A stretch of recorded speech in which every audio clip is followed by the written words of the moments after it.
네, 에스더서가 총 10개의 장으로 되어 있습니다만은 이 9장이 비로소 마지막 장이라고 해도 과언이 아닙니다. 그리고 10장은 그저 부록처럼 짧게 붙어져 있습니다. 비로소 그 부르를 던져 뽑은 그달 12월 13일이 되었습니다. 그날은 원래는 유대인들을 미워하던 사람들이 유대인들을 제거하기 위해서 정한 날이었는데 그 조서가 다시 새 조서가 내려짐으로 인하여 그날은 오히려 뒤집어져서 유대인들이 그들을 그동안에 괴롭히고 핍박하고 대적했던 무리들을 제거하는 날로 바뀌게 되어서 시행이 되게 되었습니다. 모르드게의 명성이 하늘을 찌르고 또 그의 존귀와 창대가 널리 퍼짐으로 인하여 그 일을 행하는 데 있어서 누구도 함부로 막아서지를 못했다라고 그렇게 기록하고 있습니다. 그뿐만 아니라 또 관리들이 바로 모르드게를 두려워해서 유대인들을 도와주었다라고 그렇게 말합니다. 자, 일단 우리가 이것에 있어서 유대인들이 그의 원수들을 죽였다라는 그런 점에 있어서 잔인성 이런 것들을 우리가 묵상하면 안 되고 여기에서 말하고자 하는 말을 깊이 생각을 해야 됩니다. 일단은 제국 내에서, 그러니까 국가 내에서 기독교인들이 그만큼 우리로 생각한다면 기독교인들이 그만큼 핍박을 받고 억압을 당하고 괴롭힘을 받았는데 그 중에 유독 심하게 항상 괴롭히는 사람들이 있어요. 그 사람들에 대해서 그 사람들 앞에서 유다인들의 혹은 오늘날의 기독교인들의 존귀와 명성을 높여줌으로 인해서 더 이상 함부로 대하지 못하게 이 사건을 통해서 되었다라는 걸 말해주고 있는 겁니다. 그러니까 이 민족이 별 볼 일 없고 힘이 없고 또 아주 이렇게 미개하다고 생각하고 함부로 여기는 족속들이 있었던 겁니다. 그 중에 우리가 아각 사람이라고 이 함무다다의 아들 하만을 얘기할 때 그 아각 사람은 아말렉 족속이라고 이미 서두에 얘기를 했었죠. 아말렉 같은 족속들은 특히 더 유대인들 하면은 막 굉장히 싫어하고 적대시하는 그런 사이였던 겁니다. 그러니까 더욱더 유대인들을 미워하고 핍박하고 그들을 제거하려고 했고 알게 모르게 어려움을 많이 줬던 것입니다. 오늘날 같이 또 특히 우리 대한민국 같이 그래도 지금은 치안이 아주 좋아졌고 또 이렇게 이런 무자비한 사륙이라든지 이런 것들은 나타나지 않고 있습니다. 미국 같은 선진국도 흑인들에 대한 차별이라든지 또 동양인에 대한 이 코로나19 때문에 동양인들에 대한 어떤 그런 증오범죄 같은 것들이 간간히 일어납니다. 그러니까 무서워서 못 살 그런 상황이죠. 갑자기 폭력을 행사하거나 또 총기를 난사하거나 이런 일들이 있어서 살상을 하고 있으니까 치안이 그만큼 좋지 않다라는 걸 보여주는 것이죠. 그것이 특히나 이제 어떤 특정 종교단체나 집단들이 미워서 싫어서 그런 거에 대한 보복으로 그런 일들을 행하는 일들이 있다는 겁니다. 그런데 벌써 이 BC 한 400년경에 그러니까 5세기경에 이런 일들은 더 심하게 일어났다고 볼 수 있습니다. 유대인들이 핍박을 받고 억울한 일을 많이 당하고 고통을 받았죠. 역사 속에서도 히틀러를 통해서 600만 그 이상이라고도 얘기합니다만은 희생당했던 그런 일들이라든지 이런 것들도 하나의 그런 모습들을 보여주고 있는 거라고 볼 수 있어요. 또 국가 내에서 우리 예수 그리스도를 믿는 이 기독교가 예수를 믿는 기독교가 전파될 때 핍박을 당했던 네로 황제로 인해서 완전히 기독교인들이 나쁜 단체인 것처럼 매도되어져서 그들을 잡아 죽이는 그런 일들도 있었던 것들도 이런 맥락에서 살펴볼 수가 있습니다. 그런데 결국 하나님께서는 유대인들의 존귀와 명성을 높여주셨다. 그래서 이날 그 대적들을 제거하게 함으로써 모든 사람 앞에서 유다인들을 함부로 대하면 안 되겠구나, 이런 것들을 각인시키게 해줬다라는 데서 특별한 의미가 있다는 거예요. 우리도 기독교인이 로마 제국 내에서 핍박을 당하고 카타콤 같은 데 숨어 들어가 살고 이런 비참한 상태였는데, 결국은 콘스탄티누스 황제를 통해서 기독교가 공인이 되고 국교화되면서 그 존귀와 명성이 높아지게 된 겁니다.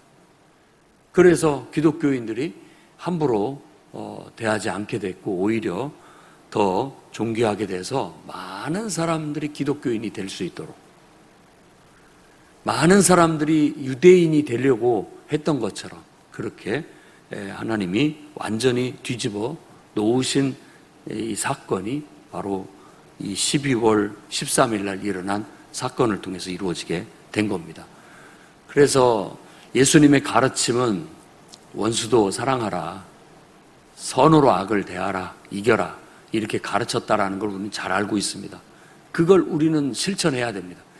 정작 보면 선으로 악을 이기는 겁니다. 이것은 이렇게 하면은 이런 분명한 각인을 위해서 필요한 일이었겠지만 또 다른 억울한 일이 당하게 되고 오히려 더 증오가 깊어질 수도 있는 여러 가지 복잡한 문제가 있습니다. 가장 좋은 것은 예수 그리스도의 가르침이고 가장 수준 높은 정신이라 할 수 있습니다. 원수를 사랑하고 선으로 악을 이김으로써 오히려 그들을 부끄럽게 하는 것이 더 이기는 것이다 라는 건 성경의 분명한 가르침이기도 합니다. 그러나 이 에스더서에서 말하고자 하는 바는 다른 것이 아니라 제국 내에서, 국가 내에서 유대인들의 신앙과 그들의 위상이 높아졌다. 그래서 함부로 대하지 않게 되었다. 그 전에는 천대받고 박대받고 함부로 대함을 받았지만 이제는 모르드게의 권위가 높아지고 또 유대인들의 권위가, 그의 명성이 높아짐으로 인해서 함부로 여기지 못하게 되었다라는 겁니다. 그래서 오늘날 우리가 적용하고 실천해야 할 점들이 있다면, 우리 기독교의 신앙을 가진 사람들이 사회 곳곳에 탁월한 진출해서 탁월한 능력들을 발휘하면서 세상에 유익을 주고 세상에 존귀함을 받고 명성을 얻어야 됩니다. 그것 자체가 결국은 우리 신앙과 예수 그리스도와 하나님을 높이고 존귀와 명성을 얻게 하는 길이 될 수 있기 때문에 그렇습니다. 그게 에스더서의 가장 강력한 주제인 것이죠. 오늘날 우리가 이 말씀을 읽으면서 똑같은 마음을 가져야 됩니다. 기독교 신앙을 가진 사람들이 더 지혜롭고 총명하고 탁월하게 능력 발휘를 하면서 사회 곳곳에, 아주 중요한 곳곳에 들어가 자리를 잡고 그곳에서 인정받고 존귀와 명성을 얻게 되면 당연히 기독교의 위상도 높아져서 존귀와 명성을 얻게 된다. 그래서 더 많은 사람들이 예수 믿게 된다. 유례 없이 선교사들이 나아가 선교했던 국가 중에 대한민국, 이 남한, 이 대한민국만큼 성공적인 데가 없습니다.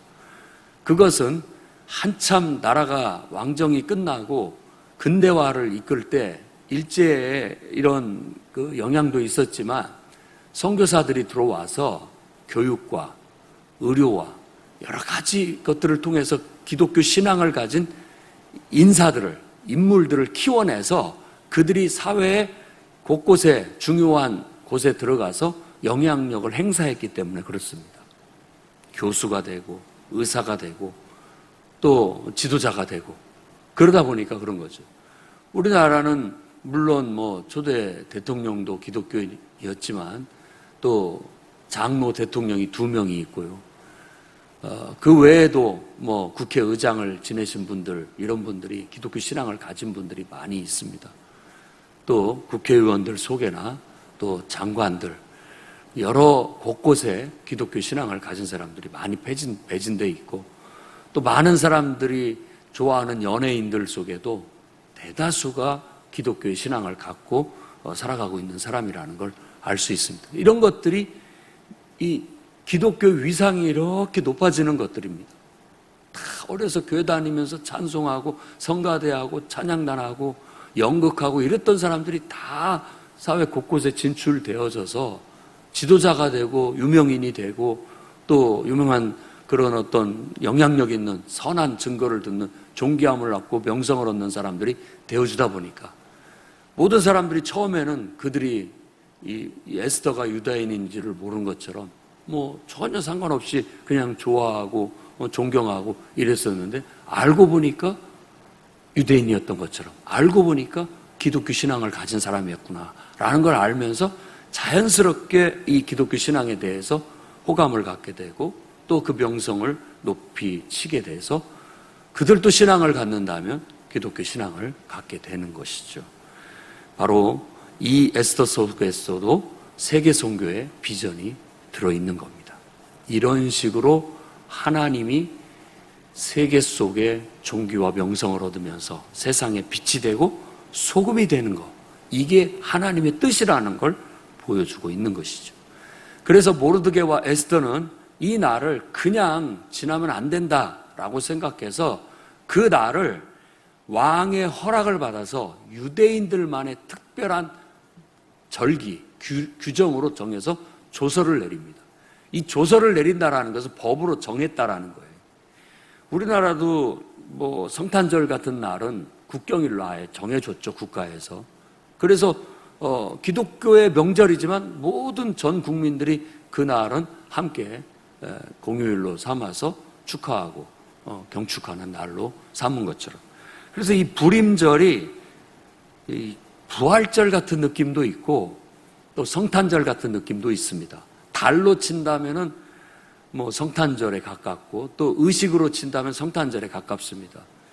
성탄절 때는 우리가 예수 그리스도의 이 땅에 오심을 기념하면서 세상에 빛으로 오신 예수님을 기뻐하고 경축하면서 함께 모여서 선물을 나누고 가난한 사람들을 돌봐주고, 이런 게 성탄절의 정신하고 좀 비슷한 느낌이 있습니다. 그리고 죽을 수밖에 없었던 상황을 뒤집어서 생명으로 바꿨다라는 것은 부활절의 의미가 더 크죠. 완전히 예수 그리스도의 죽음을 통해서 부활했다. 그래서 그 기쁨과 감격 속에서 함께 모여서 잔치를 베풀면서 기뻐했다라는 그런 이야기입니다. 근데 이 날이 원래 13일 날이었고 14일 날 대부분의 유대인들은, 각 지방에 있는 유대인들은 그 날 모여서 기뻐하고 잔치를 베풀고 서로 예물을 주고받으면서 또 막 가난한 사람들도 돌봐주고 이렇게 했다고 기록을 하고 있습니다. 그래서 그 명절의 의미, 이것을 그렇게 설명을 하고 있죠. 그런데 에스더에게 왕이 한 번에 더 배려를 합니다. 자, 이렇게 했으니까 이제 후련하냐? 뭐 더 들어줄 건 없느냐? 또 소원이 있으면 말해봐라 그랬더니 에스더가 이 도성 수산성에서 하루만 더 똑같게 대적들을 제거하게 해주십시오 라고 해서 하루를 더 그것을 함으로써 도성에서 더 이 중앙 수도에서 더 그렇게 해줌으로써 세상에 더 그 유다인의 명성이나 또 그들을 함부로 대하면 안 된다라는 그런 것들을 더욱더 강화시키고 각인시키는 역할을 하게 된 겁니다. 그래서 수산성에서는 15일 날 잔치를 베풀게 된 거예요. 그러니까 14일, 15일이 그렇게 된 거죠. 근데 일반적으로는 14일이 불임절이라 해서 그 날에 유다인들이 다 같이 모여서 잔치를 베풀고 함께 기뻐하고 즐거워하면서 사망에서 생명으로 바뀌게 된 것, 그리고 바로 유대인이라는 하나님의 백성이라는 그 명성이 높아지게 된 것에 대해서 경축하고 기뻐하면서 잔치를 베풀게 되었다. 이것이 대대로 멈추지 말고 후손들이 계속 매년 지키는 절기로 정해질 수 있도록 모르드게와 에스더가 두 번째 편지를 써서 이걸 확정했다. 조서를 써가지고 확정을 내렸다라고 그렇게 말하고 있는 겁니다. 이와 같이 극적인 사망에서 생명으로 바뀌게 된 하나님의 구원의 은혜는 대대로 매년 기억되어야 되고 기념되어야 된다라는 겁니다. 이것 그대로 예수 그리스도의 십자가의 죽음과 부활을 통한 인류의 구원이 이루어지게 되기 때문에 그렇습니다. 그리고 모르드게와 유다인의 명성이 높아진 것처럼 우리 그리스도인들도 세상에서 멸시당하고 맛있어버린 소금처럼 짓밟히고 핍박당하고만 살 것이 아니라 이 사회 속에 곳곳에 들어가 탁월하게 자신의 능력들을 발휘하고 인정받고 존귀함을 얻어서 명성을 얻어서 더불어 교회와 성도들의 위상도 높아질 수 있도록 저와 여러분들이 함께 그 사명을 감당해 나갈 수 있기를 주의 이름으로 축원합니다. 기도하겠습니다. 거룩하신 주님, 하나님께서 사망을 바꾸어 뒤집어 엎어주셔서 오히려 대적들을 물리치는 승리의 날로, 구원의 날로, 생명의 날로 바꿔주셨습니다. 이와 같은 역사를 보여주시고 그 날을 잊지 말고 기억하도록 절기로 만드셨던 하나님께서는 그 의미 그대로 이 땅에 400년 후에 육신으로 오시고 우리 죄를 위하여 십자가에 죽으셨다가 대적들의 손에 죽은 바 되었다가 장사한 지 사흘 만에 부활하시고 승천하셔 온 세상의 주와 그리스도가 되게 하셔서 그의 명성이 높아지게 하고 그의 명성이 온 세계에 전파되게 하셨음을 기억합니다. 이제 이 진리의 복음을 땅끝까지 전할 수 있게 해주시고 우리가 예수를 믿는 이 귀한 신앙과 믿음을 가지고 살아가는 자들로서 이 나라 속에서 무시당하고 멸시당하는 존재가 되지 않게 하시며 사회 곳곳에 나아가 탁월한 능력을 발휘하고 존귀함을 얻고 명성을 얻어 하나님께도 영광이 되게 주옵소서. 이 대한민국의 교회와 성도의 명성이 더욱더 드높아지게 하시며 많은 사람들이 그리스도를 믿는 기독교의 신앙을 받아들이는 놀라운 역사가 있어지게 해 주시옵소서. 예수님 이름으로 기도드립니다.